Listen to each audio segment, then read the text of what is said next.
The conversation about men's literature and the lack of men's books and men in the publishing industry has led to some interesting questions and some interesting comments. And a big one that's come up is, how is it these adult men don't read?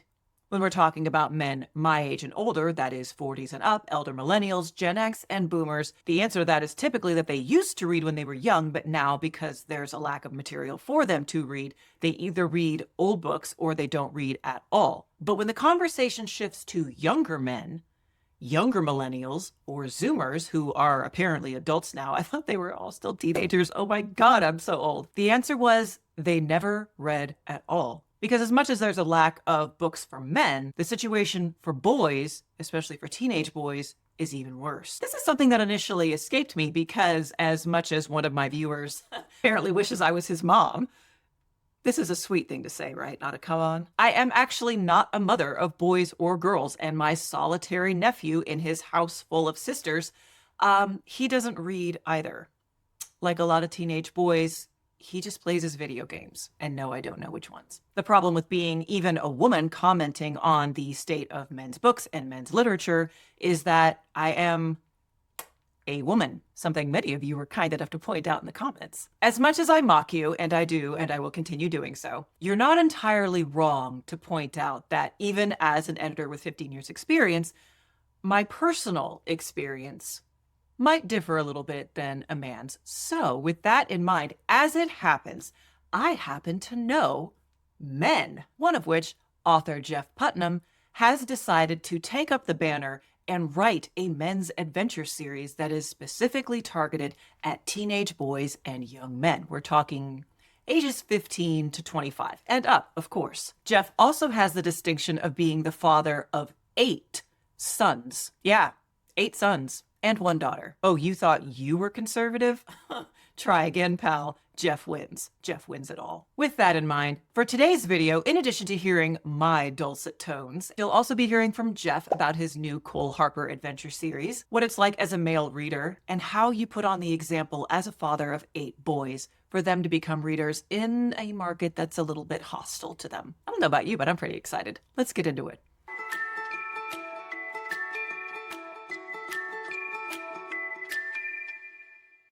Hello, Shameless Writers. I'm Kristen McTiernan, the nonsense-free editor, here for your weekly dose of writing and publishing wisdom.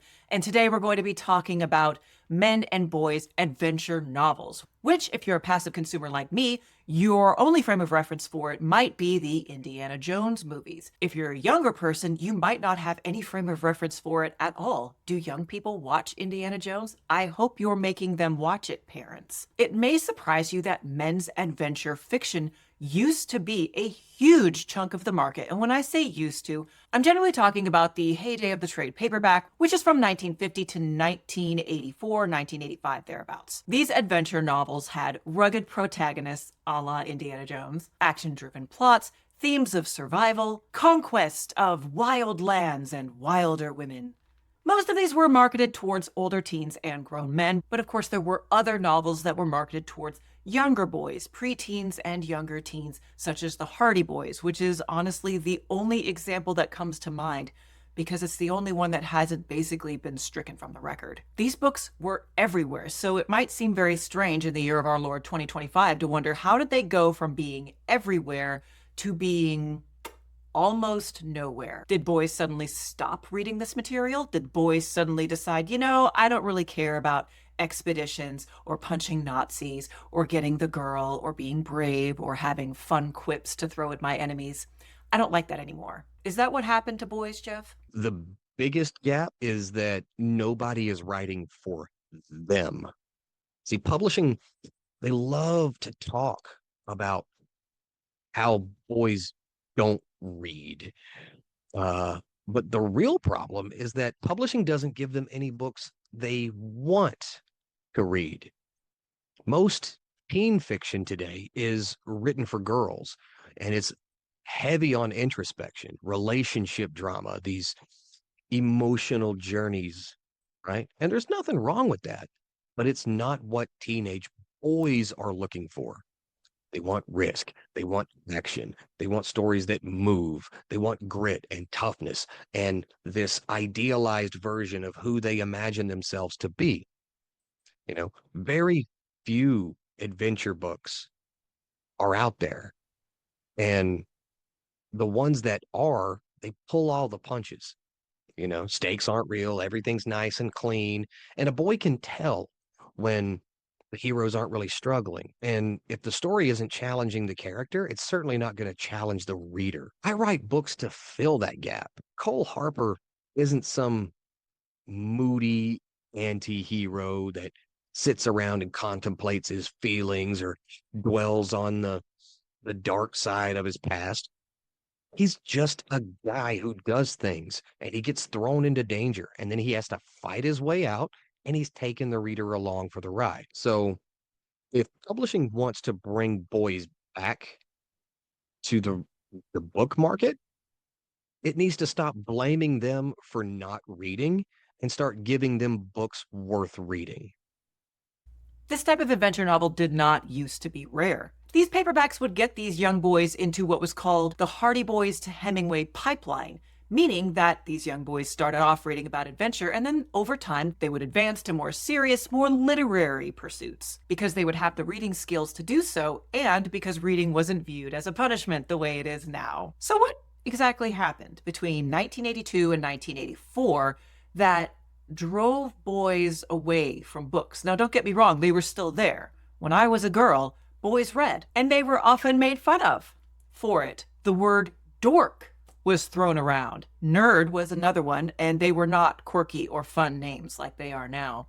Um, yeah, I think I can say it. There's an F word that describes homosexuals that was thrown around.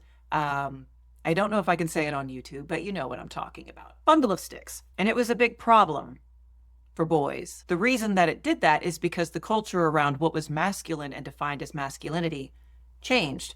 And at least for a while there, reading and writing and chick stuff wasn't a part of it. How odd that the art of Hemingway became described as nerdy and female. I wonder if that was intentional. Pew Research did a poll, I think it was in 2023, showing that compared to 9, 13, and 17-year-olds in 1984, in 2020, all age groups had decreased, with the steepest decline among 13-year-olds. They're just not reading anymore. And it doesn't really take a whole lot of imagination to understand why.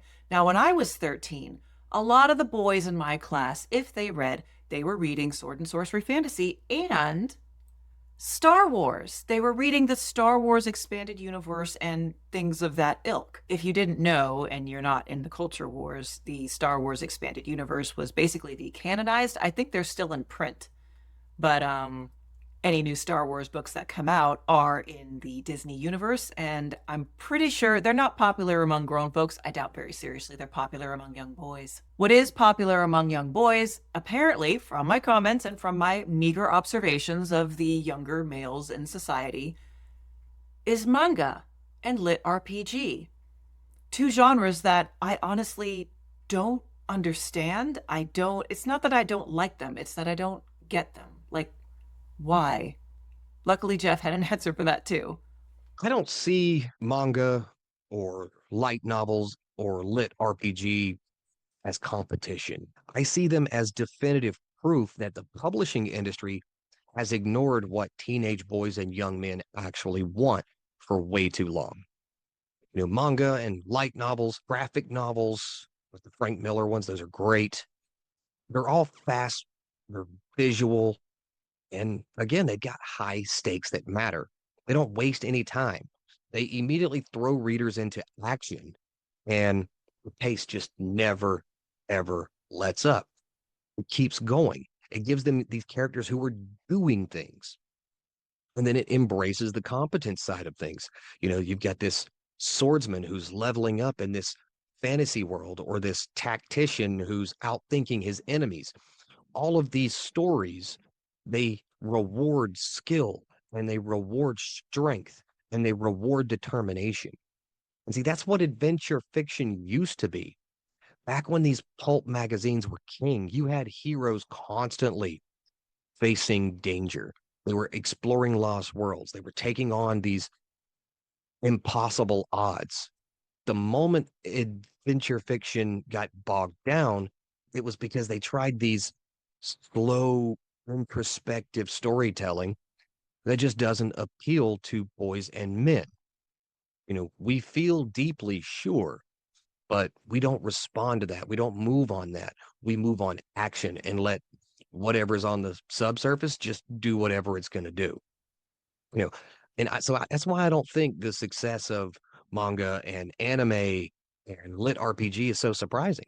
If anything, trad publishing should be looking at why boys love these stories more and then adjust accordingly. For a brief time there, the transgressive elements of male tastes in general were absorbed by genres like thriller and horror. And for a very brief moment in time there, thank you, Chuck Palahniuk, there was a whole subgenre called transgressive fiction, which absorbed those traditionally male tastes, which were being shoved to the side by the ever increasing female sensibilities of the publishing industry. The problem is that transgressive fiction was marketed, as it should have been, specifically to adults. What were young boys supposed to read? What were they supposed to read that not only was a good time, that they enjoyed, but also helped with their developing morality?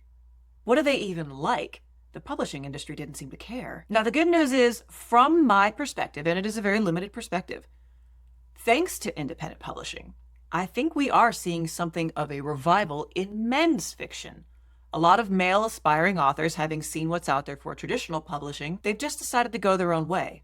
They know what they like to read, they know what their friends like to read, they remember what it was like seeing books directed at them on the shelves, and they would like to bring that back, please. And they're doing it. It's a slow start, but I think that we'll get there. I actually think that the future for men's fiction is very bright, simply because TradPub is losing their hold on the general audience.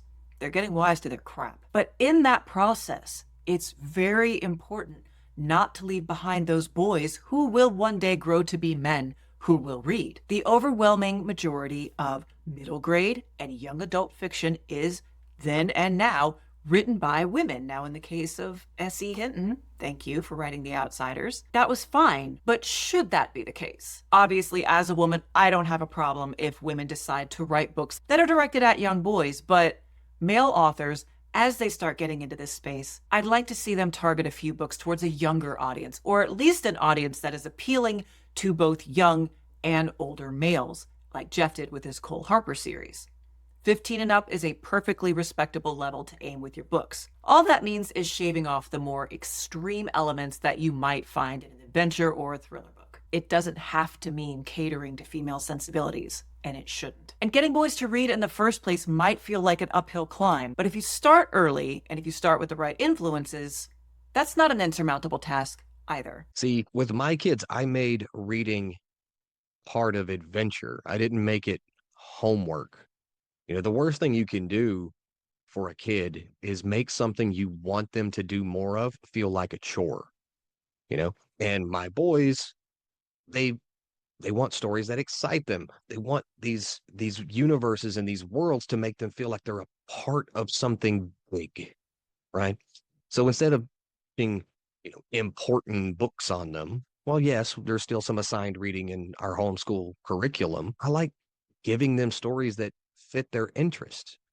If they love action, here's the Guns of Navarone. Well, you like history? Cool. Try Killer Aces or All Quiet on the Western Front. You like movies like Indiana Jones?